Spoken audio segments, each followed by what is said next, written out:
Hello, my name is Andy from Oxford Computer Training, and you're about to see the first video from our Azure AD Connect authentication course. So without further ado, I'll hand you over to our Azure AD identity expert, Hugh. I hope you enjoy it. Azure AD Connect Authentication Overview. What we're going to be doing in this video is looking at the supported authentication methods, a bit of a high-level overview of each one before in later videos we drill down to look at them in more detail. We'll also introduce some of the factors that you would consider in making your choice of authentication method or authentication methods. So again, we will drill down further in later videos in this same course. The supported authentication methods then, we've listed them here, but actually if you look at the Microsoft documentation, or indeed as you go through the wizard, you wouldn't see Azure AD Hybrid Join right at the front as I've done it here. It appears later in the wizard, for example, but for me it feels chronologically in the right place because if it's in use, it's the first one that's going to happen in an actual authentication situation. And I've put it right at the front because I think it is the simplest, most effective and powerful and has the best user experience. So I'll try and justify that as we go along. Then we come to the, if you like, the normal authentication methods. You'll be making a choice between these in your wizard, quite early on in your wizard, and they split into two types, managed and federated authentication. Managed authentication is where Azure AD Connect is very much involved with it. Now, it doesn't do the actual authentication, but it is very much involved with it. So in the first case, which is password hash synchronization, PHS, we'll be talking a lot about this. It's the password hash, the AD password hash, gets synchronized to the cloud. Now it happens on a different cycle than the normal synchronization, but nevertheless, fundamentally, it's a synchronization. Oh, by the way, we take it as axiomatic in all of these cases that the UPN is being synchronized. So now, in this case, we've got the UPN and we've got the password hash, both on-premise and in the cloud. The user gets the same sign-on experience wherever they are. And under some circumstances, they'll get a single sign-on experience. We'll come back to that.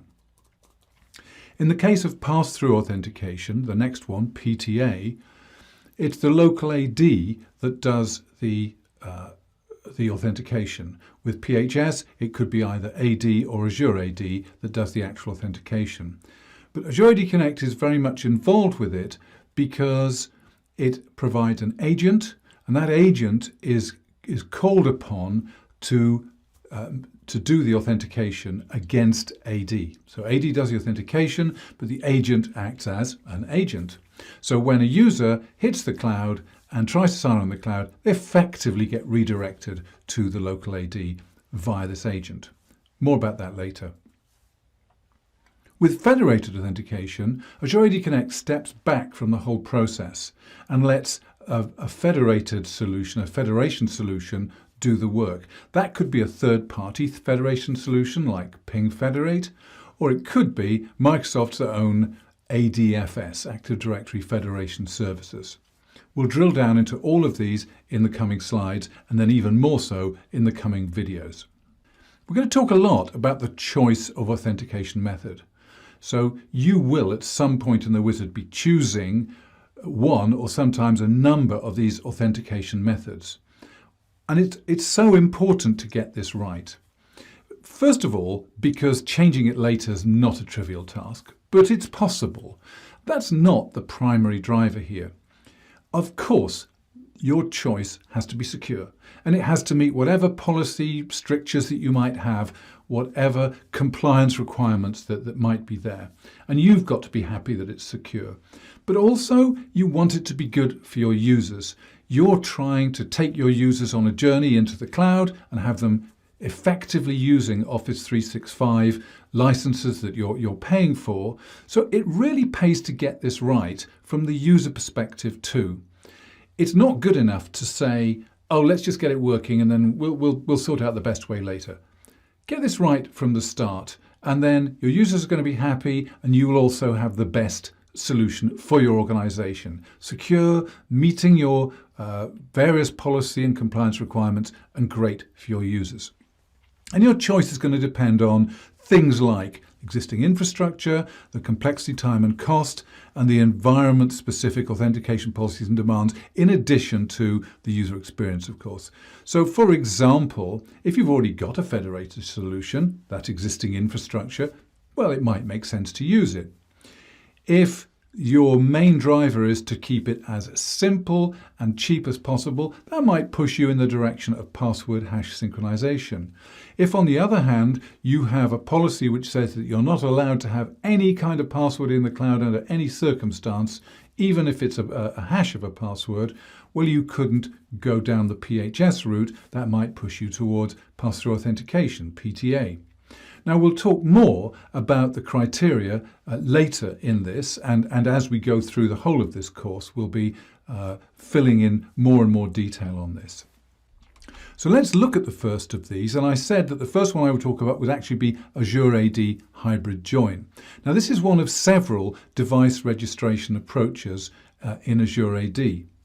But unlike simple device registration in the cloud, which is a purely cloud-based device registration, as the name suggests, Azure AD Hybrid Join is about on-premise and cloud, and it's a way that on-premises domain-joined computers can become recognized by Azure AD. And why is it important that they're recognized? Why is this registration important?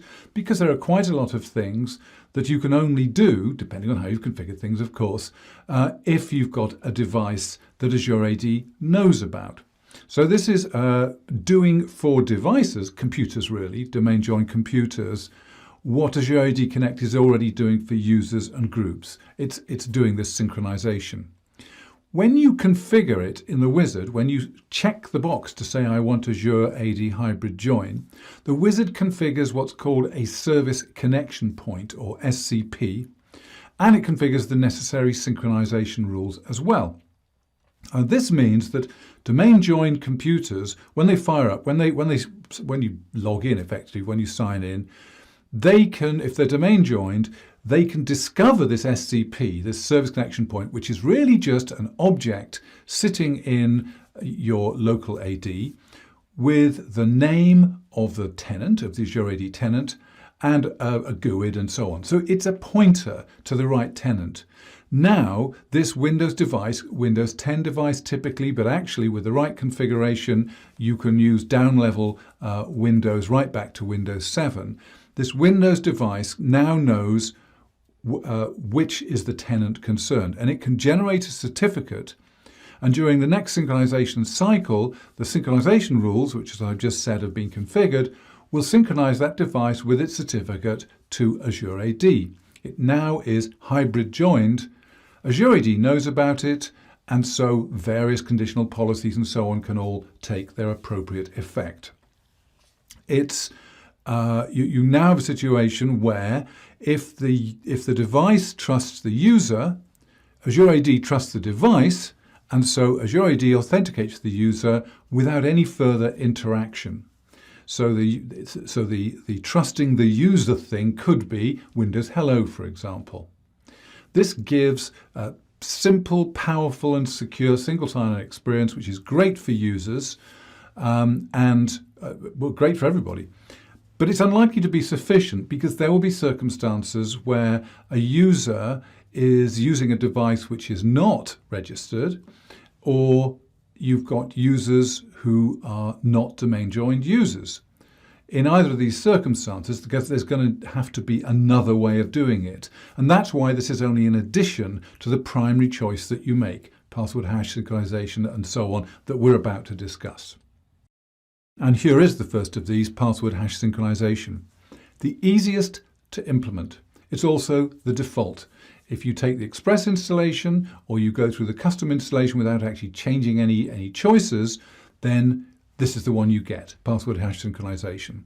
On any local password change, a reset, a change by a user, whatever, the AD password hash is synchronized with Azure AD almost immediately, within 2 minutes, we'll say. That means that we've already said the UPN is going to be synchronized, so we've now got the password synchronized. The user has the same username and password to access on-premise and cloud resources. They get the same sign-on.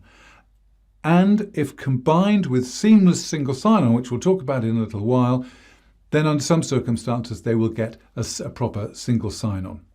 This has the smallest footprint, minimal changes on premises. This is the easiest and most straightforward way of doing it, and probably the most popular by far. And if we look at the flow involved, here we have a user in red. So this is the account that this user is using. That is being synchronized by Azure AD Connect in the way that we've described before. Amongst the attributes synchronized is the UPN. And on a different cycle, more often, okay, this password hash synchronization is also taking place. So the user hits AD in the usual way.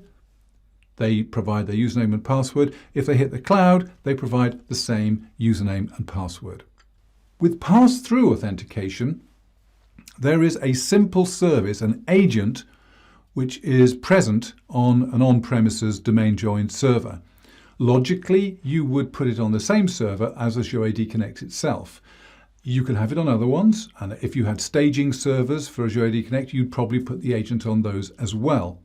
In that way, you get high availability that you may want. So it can run on one or many of these, and it listens for validations requests. There is a queue in the cloud of requests. The service bus, it's listening to that service bus, listening to the queue, taking the next authentication request off the queue, dealing with it, and so on. So it only involves outbound ports because it's listening, there's nothing coming in directly. Because it is the local AD that's doing the authentication, on-premises policies are respected. So sign-in hour restrictions, for example, are respected. And indeed, any of your on-premise policies can apply. That's not the case with password hash synchronization, where Azure AD is entirely in charge, except for the choice of password. The password doesn't need to be present in Azure AD at all for PTA, and that can be important for some organizations. We say it doesn't need to be because, and we'll see later why this is, it's possible to also have password hash synchronization in use at the same time. The user has the same username and password, so they get the same sign-on, very much as for PHS, but again it can be combined with seamless single sign-on, which we'll talk about in a little while, meaning that under some circumstances you'll get a single sign-on experience. And if we look at the flow for this, we'll see here is our user able to sign in absolutely the usual way against AD. If they sign in to use one of these Office 365 workloads over here, their cloud sign-in will be that the request will be put on the service bus, queued up then. The agent will pull it off the queue, validate, in other words, get an authentication from AD, and respond with hopefully success usually, but also potentially a failure, expired, lockout, whatever, and the user will get that response. So from the user's perspective, they're getting much the same experience whether they are hitting AD or Azure AD. Let's talk about federated authentication now. In this circumstance, Azure AD redirects the authentication process to a federation service, possibly ADFS. Again, no passwords need be stored in Azure AD because it's local AD that's going to be doing the authentication. It provides a very good, a very proper single sign-on experience. And another benefit is that if you are deploying ADFS purely to support Azure AD Connect, you can use the wizard to deploy the servers and configure them, the entire farm. So that's a huge bonus. But having said that, it's less and less likely that you will be using ADFS in that circumstance. If you've already got it, there's a logic to it. And there are some edge cases which we'll discuss where ADFS is still important because Azure AD doesn't offer a solution for these edge cases. But for most of us, ADFS is a heavy lift to do something that PTA, Pass-through Authentication, does perfectly well and more simply. The flow in this case is a little more complicated. Don't need to spend too much time on this, but when the user tries to access, for example, Outlook Web Access we're suggesting here, they get redirected, their browser gets redirected to ADFS, and ADFS does the authentication, returns a token with claims, which is sent to Azure AD, and ultimately the user gets redirected to what they asked for, Outlook Web Access or whatever. Now, Seamless SSO I've mentioned a few times. It can be used in conjunction with PHS and PTA, with password hash synchronization and pass-through authentication. It configures Azure AD as a Kerberos service. What that means is that any user that's got a valid Active Directory sign-in already, they've signed in on premises, they will have a valid Kerberos ticket, and that Kerberos ticket can be used against Azure AD configured as a Kerberos service. So you get a true single sign-on to Azure AD rather than having to enter your same sign-on, your same details again. Seamless single sign-on is always opportunistic. If it doesn't work for whatever reason, then it falls back on your selected option, PTA, PHS, or whatever. And that will then be used to authenticate the user. So seamless single sign-on is seen as an addition to PHS, password hash synchronization, PTA, pass-through authentication, which turns the same sign-on under some circumstances into single sign-on. Let's say a little bit more now about the factors to consider in making your choice. Now, you're going to make a fundamental primary choice of authentication mechanism, but as we've already said, you can include seamless single sign-on as an option, and you can always include password hash synchronization, even though you might have chosen a federated solution or pass-through authentication. Now, I've alluded to this a few times, so let me very quickly say why you would do that, and we can talk about it some more in a later video. But the idea of synchronizing the password hashes to the cloud, even though you're not using them, is that by putting them in the cloud, you benefit from Microsoft's check against leaked credentials. So you actually get some protection of your on-premises password hashes even from the cloud, even though their synchronization is not important to you from an authentication perspective. Okay, factors to consider. Is password hash synchronization okay from a legal or regulatory perspective? In other words, is there something stopping you putting password hashes in the cloud? Passwords in the cloud, one could certainly understand, might be a problem. Password hashes, less so, but there are still some organizations that just don't want to see any kind of password in the cloud. That would preclude you from using password hash synchronization. Similarly, do you need to use on-premises AD sign-in policies? Are there policies on-premise which you need to be in play? If so, password hash synchronization isn't going to work for you, because with password hash synchronization, it's only Azure AD policies that are being used when you actually authenticate. Then there are some authentication edge cases which might push you towards a federated solution. Azure AD doesn't handle some things yet. By the way, this list is always diminishing and it may already be wrong. Sign in using smart cards, sign in using on-premises multi-factor authentication. These are cases where you would need to use ADFS or a third-party federation solution. Password expiry notifications are handled better by ADFS perhaps. And also sign in using a third-party authentication solution. In other words, you want to use your existing third-party solution for whatever reason. So there are some edge cases which would push you towards the federated options. You might ask a question about seamless single sign-on. Seamless single sign-on is hugely convenient from a user perspective, but it does involve sharing some secrets with the cloud. This is regularly turned over so that the risk is minimized, but you would have to balance that against the huge benefits of all the additional security methods which are now built into Azure AD. And then you've got multi-factor authentication, you've got conditional access and so on. You've got to weigh all of these things against each other and decide whether you really think seamless single sign-on represents a threat. Then we come on to lockout mechanisms. Now, the lockout mechanisms are not synchronized. So we've got a lockout mechanism in AD, which most people will be familiar with, which is if you repeatedly get your password wrong, you might be locked out of your account for a short or a longer time.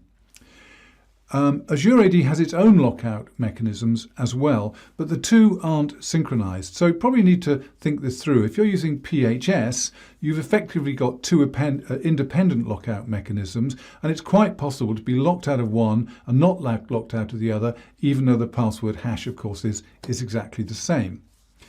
A little bit more complex is the situation with, for example, with pass-through authentication, or indeed with ADFS. In those circumstances, ADFS has its own extranet lockout feature, and with pass-through authentication, Azure AD has its smart lockout feature.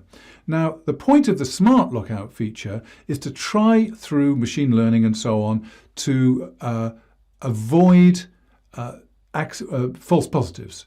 In other words, to somehow, as far as it can, to block denial of service attacks or brute force attacks on passwords, and yet let through the valid ones by using all sorts of security signals, which we don't need to go into here. So it's possible that you would get locked out in the cloud, but still able to use your on-premises account, with just as normal. It's also possible that it isn't quite as smart as all that, and it does let through lots of lots of wrong password changes, which locks you out of your local account. I think the point is just to be aware of the fact that there are these different lockout mechanisms which are in no way synchronized. And so this brings us to a sort of summary slide, which hopefully is going to be helpful in selecting an authentication method. Now, as we drill down in the remainder of this course and in the rest of the videos in this course, you might want to come back to this and reconsider it as you learn more about the different authentication methods. But what you'll see is that fundamentally on the left we've got the two managed authentication methods, PHS and PTA. On the right you've got ADFS and any other authentication, any other federated authentication method that might be there. And we've got a flow through it from the top. So which authentication method, what is it that gets installed? Do you need single sign-on? Another decision. Do you also want password hash sync for leaked credential creds? And you have, do you have users with domain joined devices? So on the left, we've got a series of decisions or a flow, if you like, and then we're looking at the different tracks, PHS, PTA, and so on.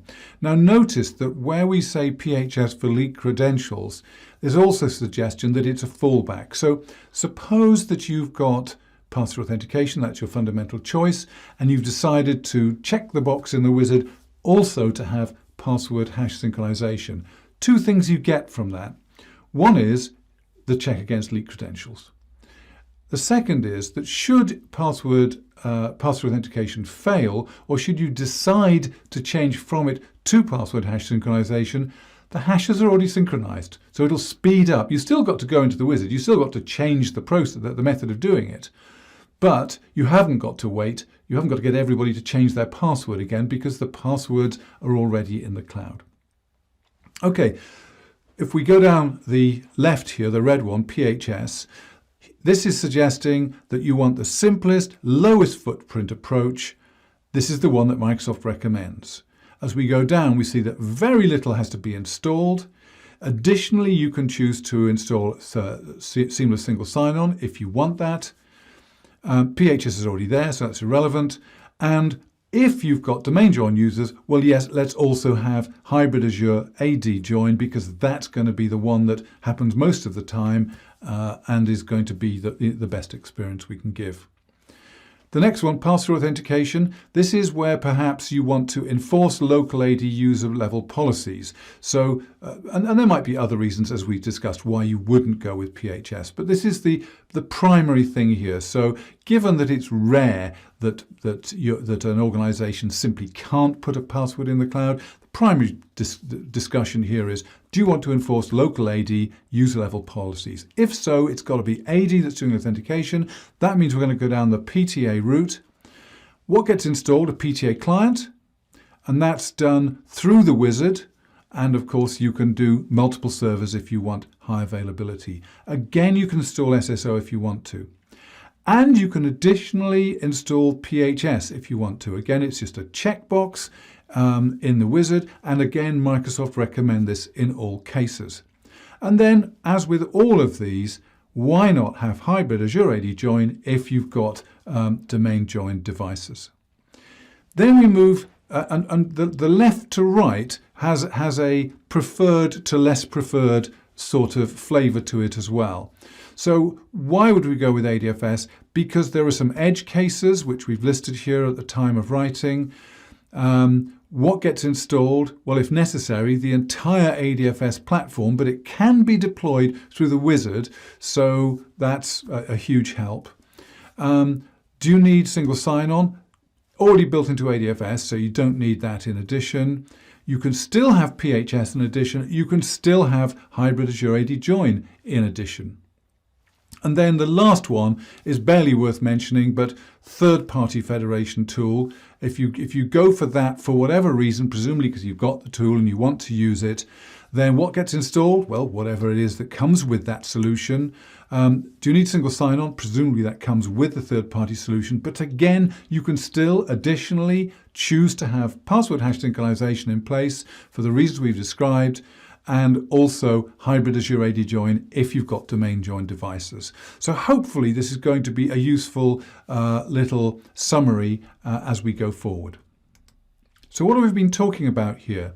Well, we've been talking about the supported authentication methods: password hash synchronization, pass-through authentication, and federation. We looked at a very high level at the flows that happen. We've talked a little bit about the sort of factors you're going to consider, and we've talked about how you would go about selecting the right authentication method. All of this will become clearer as we drill down in the next few videos into more detail. So, see you in the next video. You have been watching the overview video from our Azure AD Connect authentication course. It's the first of 6 videos in this course, and as you might imagine, the other videos drill down into the topics in more detail. If you would like access to more information about this course or the other courses that we offer, or perhaps you'd like access to other free resources from us, please visit our website. Thank you for watching.